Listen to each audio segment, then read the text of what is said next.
Un juguete para Juliette, de Robert Bloch. Juliette entró en su dormitorio sonriendo y 1.000.000 de Juliettes le devolvieron la sonrisa, porque todas las paredes estaban cubiertas con espejos y el techo estaba formado por paneles empotrados que reflejaban su imagen.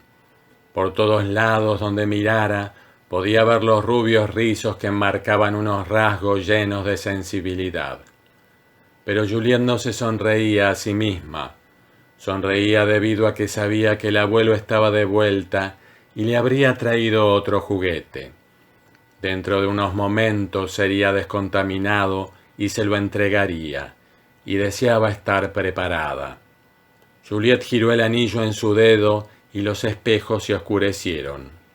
Otro giro oscurecería enteramente la habitación. Un giro en sentido contrario y los espejos volverían a brillar. Todo era cuestión de elegir, pero ese era el secreto de la vida, elegir por el puro placer de hacerlo. ¿Y qué le complacía hacer esta noche? Juliette avanzó hacia uno de los paneles de espejo y pasó su mano ante él. El cristal se deslizó hacia un lado, revelando una hornacina tras él. Una abertura en forma de ataúd excavada en la roca sólida, con el dispositivo situado a su altura correspondiente. Vaciló un momento. No había jugado a ese juego desde hacía años. Otra vez Juliette agitó su mano y el espejo se deslizó, cubriendo de nuevo la abertura. Erró lentamente a lo largo de la hilera de paneles, haciendo gestos a medida que andaba, deteniéndose para inspeccionar uno tras otro lo que había detrás de los espejos. Allí estaba el potro y el resto de los instrumentos, la mesa de disección, con cientos de años de antigüedad y sus exóticos mecanismos. Tras el siguiente panel, los cables y electrodos que producían esas muecas tan extrañas, por no hablar de los gritos.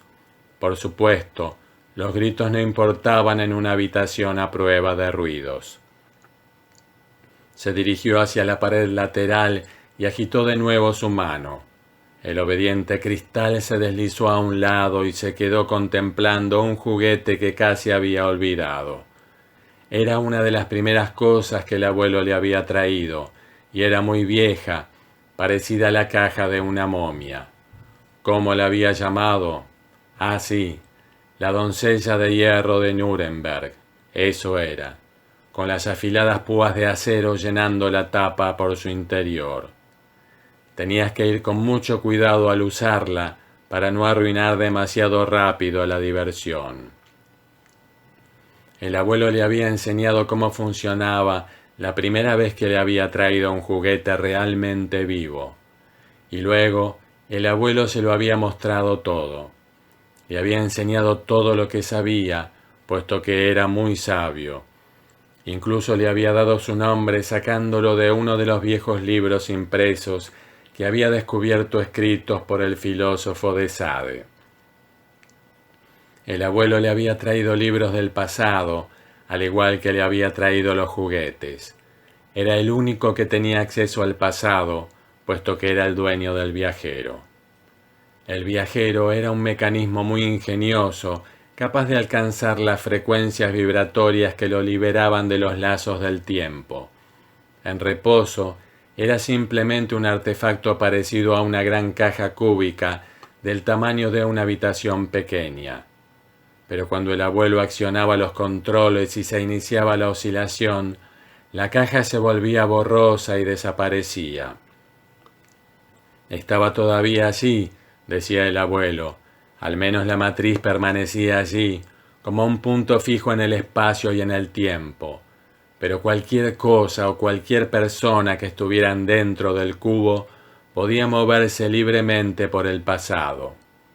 Por supuesto eran invisibles cuando llegaban allí, pero en realidad eso constituía una ventaja, particularmente cuando se quería encontrar cosas y traerlas. El abuelo había traído algunos objetos realmente interesantes desde lugares casi míticos, la gran biblioteca de Alejandría, la pirámide de Keops, el Kremlin, el Vaticano, Fort Knox, todos los lugares donde estaban almacenados los tesoros y el conocimiento que había existido hacía miles de años. Le gustaba ir a esa parte del pasado, el período antes de las guerras termonucleares, y coleccionar cosas. Naturalmente, los libros, las joyas y los metales no tenían utilidad, excepto para un anticuario, pero el abuelo era un romántico y le gustaban los viejos tiempos. Era extraño pensar en él como en el dueño del viajero, pero por supuesto él no había sido su creador. El padre de Juliette era quien lo había construido realmente, y el abuelo tomó posesión de él después de que su padre muriera. Juliette sospechaba que el abuelo había matado a su padre y a su madre cuando ella era todavía un bebé, pero nunca había podido estar segura de ello. Tampoco importaba. El abuelo era siempre muy bueno con ella, y además pronto iba a morirse, y entonces ella sería la dueña del viajero. Acostumbraban a bromear frecuentemente sobre ello. «He hecho de ti un monstruo», decía el abuelo, «y algún día tú terminarás destruyéndome, tras lo cual, por supuesto, procederás a destruir todo el mundo, o lo que queda de él». «¿Y eso no te da miedo?» «Claro que no. Ese es mi sueño, la destrucción de todo, un final para esta decadencia. ¿Te das cuenta de que hubo un tiempo en que había más de 3.000 millones de habitantes en este planeta y ahora hay menos de 3.000? Menos de 3.000 encerrados en estos domos, prisioneros gracias a los errores de sus padres, que envenenaron no solo el mundo exterior, sino también el espacio abierto en su intento de transformar el orden atómico del universo. La humanidad está virtualmente extinta. Lo único que harás tú será acelerar el final». «Pero, ¿no podríamos ir hacia atrás, a otro tiempo en el viajero?», preguntaba ella. «¿Hacia atrás a qué tiempo? El continuum es invariable. Un acontecimiento conduce inexorablemente a otro, eslabones todos de una cadena que nos conduce al presente y a su inevitable fin de destrucción. Contamos con una supervivencia individual temporal, sí, pero de ninguna finalidad. Y ninguno de nosotros está capacitado para vivir en un ambiente más primitivo. De modo que quedémonos aquí y extraigamos todo lo que podamos de este momento. Mi alegría es ser el único poseedor y usuario del viajero. En cuanto a la tuya, Juliette». El abuelo siempre se reía entonces. Ambos se reían porque sabían cuál era la gran alegría de ella. Juliette mató su primer juguete cuando tenía 11 años. El abuelo se lo había traído como un regalo especial de algún lugar del pasado. Pero el obsequio no quería cooperar, y ella perdió la calma y lo golpeó con una barra de acero. De modo que el abuelo le trajo otro juguete un poco mayor, y este cooperó estupendamente. Pero al final ella se cansó, y un día también se deshizo de él. Por supuesto, el abuelo se enteró. Fue entonces cuando la bautizó Juliette, y a partir de entonces le trajo muchos juguetes que ella guardaba detrás de los espejos en su dormitorio. Siendo invisible, podía encontrarle casi cualquier cosa en sus viajes. Todo lo que tenía que hacer era utilizar un aturdidor y transportarlos de vuelta. Por supuesto, cada juguete tenía que ser descontaminado muy cuidadosamente. El pasado pululaba de extraños microorganismos. Pero una vez que los juguetes se habían vuelto adecuadamente antisépticos, estos eran entregados. Siempre era delicioso ese momento de anticipación antes de que llegara uno nuevo. ¿Cómo sería? ¿Sería joven o viejo, salvaje o domesticado? Los había tenido de todo tipo y cada posible combinación. A veces los mantenía vivos durante días antes de cansarse de ellos. En otras ocasiones deseaba que todo ocurriera muy rápidamente. Esta noche, por ejemplo, Sabía que se sentiría apaciguada tan solo por la acción más directa. Una vez que se hubo dado cuenta de esto, Juliette dejó de jugar con sus paneles de espejos y se dirigió directamente donde guardaba el cuchillo. Sí, aún seguía allí. Ahora sabía lo que iba a hacer. Llevaría el juguete con ella a la cama y luego, precisamente en el momento adecuado, combinaría sus dos grandes alegrías. Se estremeció de anticipación, luego de impaciencia. ¿Qué clase de juguete sería? Recordó aquel otro, suave y frío, Benjamin Bathurst, un diplomático inglés del tiempo que el abuelo llamaba las guerras napoleónicas, y luego a la aviadora norteamericana de un poco después en el pasado. Y también uno de los regalos más especiales, toda la tripulación de un velero llamado María Celeste. Le habían durado semanas. Sorprendentemente, en ocasiones había llegado incluso a leer cosas sobre sus juguetes después, porque cuando el abuelo se acercaba a ellos con su aturdidor y los traía, desaparecían para siempre del pasado. Y si de alguna forma eran conocidos o importantes en su tiempo, tales desapariciones eran notadas. Así, algunos de los libros relacionaban misteriosas desapariciones que ocurrían de tanto en tanto y que por supuesto nunca eran explicadas. Juliette palmó la almohada, ahuecándola, y volvió a dejarla en su sitio, deslizando debajo el cuchillo. Ya no podía esperar más. ¿Qué era lo que lo estaba entreteniendo? ¿Por qué no llegaba aún su juguete? De pronto, la voz de su abuelo le llegó desde el altavoz. «Querida, te envío una pequeña sorpresa». Eso era lo que decía siempre. Formaba parte del juego. Juliette soltó el mando del comunicador. «Me muero de la curiosidad», dijo. «Dime cómo es». Es un inglés de la época victoriana, muy formal y educado por lo que parece.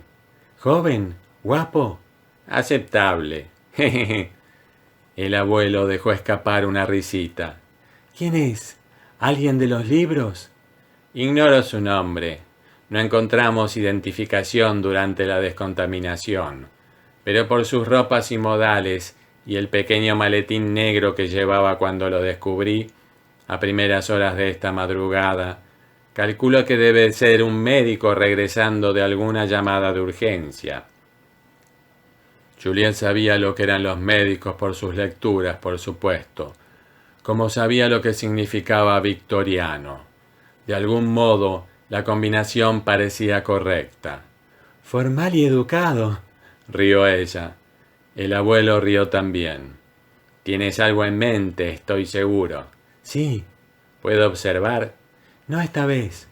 «Muy bien». «No te enfades. Te quiero». Juliette cortó la comunicación, justo a tiempo, porque la puerta se estaba abriendo y el juguete entró. Ella lo miró, dándose cuenta de que el abuelo había dicho la verdad. El juguete tendría unos 30 y tantos años, atractivo pero no guapo.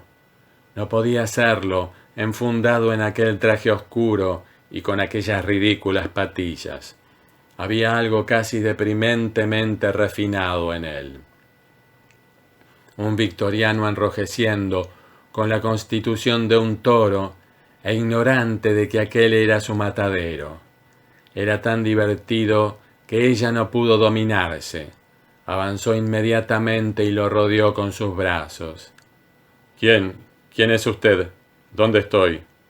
Las preguntas habituales, formulados de la forma habitual. Normalmente, Juliette se hubiera divertido dando respuestas evasivas destinadas a desconcertar, pero esta noche sintió una impaciencia que no hizo más que aumentar cuando abrazó al juguete. Este empezó a respirar pesadamente, reaccionando, pero seguía desconcertado. «Dígame, no comprendo. ¿Estoy vivo o esto es el cielo?» Ella se tendió de espaldas. «Estás vivo, querido», murmuró. «Maravillosamente vivo. pero mucho más cerca del cielo de lo que piensas. Y para probar esa afirmación, su mano libre se deslizó bajo la almohada y buscó a tientas el cuchillo. Pero el cuchillo ya no estaba allí. De alguna forma, había hallado el modo de abrirse camino hasta la mano del juguete. Y el juguete ya no era formal y educado. Su rostro era como algo surgido de una pesadilla. Solo un atisbo antes de que el cegador destello de la hoja se abatiera sobre ella una y otra vez. La habitación, naturalmente, era a prueba de ruidos. No descubrieron lo que quedaba de ella hasta pasados varios días. Allá en Londres, tras el último y misterioso crimen cometido a primeras horas de la madrugada, jamás se encontró a Jack el Destripador.